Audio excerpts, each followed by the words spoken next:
উপস্থিত আজকের অনুষ্ঠানের মাননীয় সভাপতি সাহেব, উপস্থিত অত্র স্কুলের প্রধান শিক্ষক সাহেব, অন্যান্য সকল সহকারী শিক্ষক শিক্ষিকা মণ্ডলী এবং বিশেষ করে ধন্যবাদ জানাচ্ছি আমাদের অত্র বিদ্যালয়ের ধর্মীয় শিক্ষককে, যিনি আমাকে সুযোগ দিয়েছেন একটি বিষয়ের উপর আলোচনা করার জন্য। আমার আজকের এই বিষয়টি হলো আখলাকে হামিদা। সবাইকে আমার শুভেচ্ছা ও সালাম জ্ঞাপন করছি। আসসালামু আলাইকুম। আজকে আমি আখলাকে হামিদা সম্পর্কে 2-3টি কথা বলতে চাচ্ছি। হামিদা খুবই গুরুত্বপূর্ণ এবং প্রভাবশালী একটি চরিত্র। তিনি ভদ্র, দয়ালু এবং সহানুভূতিশীল। আখলাকের সঙ্গে তার সম্পর্ক খুবই স্নেহপূর্ণ এবং বন্ধুত্বপূর্ণ।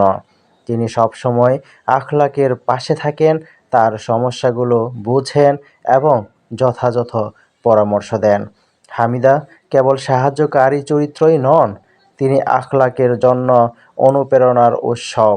তার ধৈর্য, সাহস এবং দায়িত্ববোধ আমাদের শিক্ষা দেয় কিভাবে আমরা আমাদের জীবনে সৎ ও সতর্কভাবে চলতে পারি। গল্পে তার আচরণ থেকে আমরা শিখতে পারি যে অন্যের প্রতি দয়া, সমবেদনা এবং বন্ধুত্ব অনেক গুরুত্বপূর্ণ। হামিদা শুধু আখলাকের নয়, আমাদের সবার জন্যই এটি আদর্শ চরিত্র। তার সততা, আন্তরিকতা এবং সাহসিকতা আমাদের দেখায় কিভাবে আমরা নিজেদের জীবনকে সুন্দরভাবে পরিচালনা করতে পারি। তাই আমরা হামিদার চরিত্র থেকে সবসময় ভালো দিকগুলো অনুসরণ করতে পারি। শেষে বলতে চাই, হামিদা চরিত্রটি আমাদের শেখায় যে সহানুভূতি ও বন্ধুত্বের শক্তি অনেক বড়। আমরা যদি তার মতো দায়িত্বশীল, ধৈর্যশীল ও সহায় হই, তাহলে আমাদের জীবনও সুন্দর এবং অর্থপূর্ণ হবে।